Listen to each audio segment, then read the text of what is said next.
नमस्ते दोस्तों। आज की कहानी सबसे बड़ा पुण्य आत्मा। काशी प्राचीन समय से प्रसिद्ध है। संस्कृत विद्या का वह पुराना केंद्र है। इससे भगवान विष्णु की नगरी कहा जाता है। विश्वनाथ जी का वहाँ बहुत प्राचीन मंदिर है। एक दिन विश्वनाथ मंदिर के पुजारी ने स्वप्न देखा कि भगवान विश्वनाथ उससे मंदिर में विद्वानों तथा धर्मात्मा लोगों की सभा बुलाने को कह रहे हैं। पुजारी ने दूसरे दिन सवेरे ही सारे नगर में इसकी घोषणा करा दी।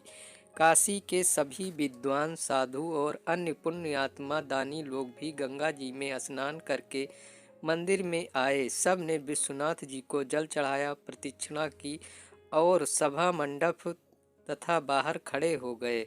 उस दिन मंदिर में बहुत भीड़ थी।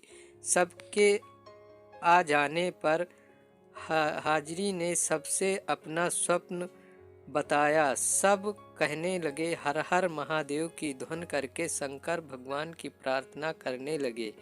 जब भगवान की आरती हो गई, घंटे घड़ियाल के शब्द बंद हो गए और सब लोग प्रार्थना कर चुके, तब सबने देखा कि मंदिर में अचानक खूब प्रकाश हो गया है। भगवान विश्वनाथ की मूर्ति के पास एक सोने का पात्र पड़ा था, जिस पर बड़े बड़े रत्न जड़े हुए थे। उन रत्नों की चमक से ही मंदिर में प्रकाश हो रहा था। पुजारी ने वह रत्न जड़ित स्वर्ण पात्र उठा लिया।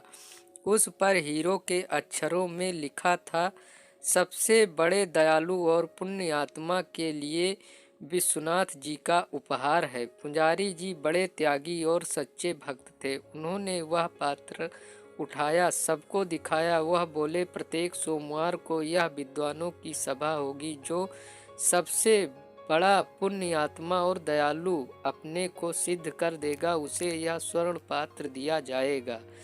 देश में चारों ओर यह समाचार फैल गया। दूर दूर से तपस्वी, त्यागी, व्रत करने वाले, दान करने वाले लोग काशी आने लगे।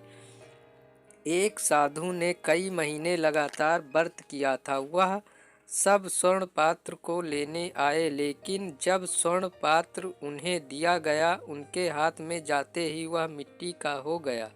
उसकी ज्योति नष्ट हो गई। लज्जित होकर उन्होंने स्वर्ण पात्र लौटा दिया। पुजारी के हाथ में जाते ही वह फिर से सोने का हो गया और उसके रत्न चमकने लगे। एक धर्मात्मा ने बहुत से विद्यालय बनवाए थे, कई स्थानों पर सेवा आश्रम चलाते थे, दान करते थे। उन्होंने लगभग सारा धन खर्च कर दिया। बहुत सी संस्थाओं को सदा दान करते थे। अखबार में उनका नाम छपता था। वह भी स्वर्ण पात्र लेने आए, किंतु उनके हाथ में जाकर मिट्टी का हो गया। पुजारी ने उनसे कहा, आप पद, मान या यश के लोभ से दान करते जान पड़ते हैं। नाम की इच्छा से होने वाला दान सच्चा दान नहीं है। सबके हाथों में पहुंचकर वह मिट्टी का हो जाता। कई महीने बीत गए। बहुत से लोग स्वर्ण पात्र लेने के लोभ से भगवान विश्वनाथ के मंदिर के पास ही दान पुण्य करने लगे, लेकिन स्वर्ण पात्र उन्हें भी नहीं मिला। एक दिन एक बूढ़ा किसान भगवान विश्वनाथ के दर्शन करने आया।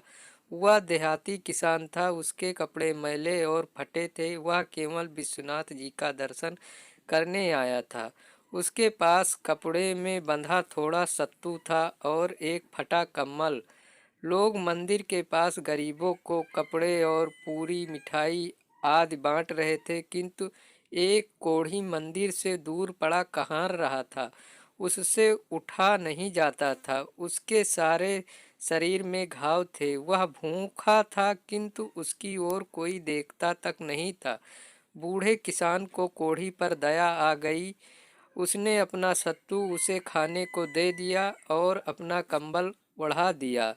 वहां से वह मंदिर में दर्शन करने आया। पुजारी ने अब नियम बना लिया था कि सोमवार को जितने यात्री दर्शन करने आते थे, उस सबके हाथ में एक बार वह स्वर्ण पात्र रखते थे। बूढ़ा किसान जब विश्वनाथ जी का दर्शन करके मंदिर से निकला, पुजारी ने उसके हाथ में स्वर्ण पात्र रख दिया। उसके हाथ में जाते ही स्वर्णपात में जड़े रत्न दुगने प्रकाश से चमकने लगे। सब लोग बूढ़े की प्रशंसा करने लगे। पुजारी ने कहा, जो निर्मल है, दीन पर दया करता है, जो बिना किसी स्वार्थ के दान करता है और दुखियों की सेवा करता है, वही सबसे बड़ा पुण्य आत्मा है। आशा करता हूँ आपको ये कहानी अच्छी लगी होगी। वीडियो को लाइक करें, चैनल को सब्सक्राइब करें। धन्यवाद।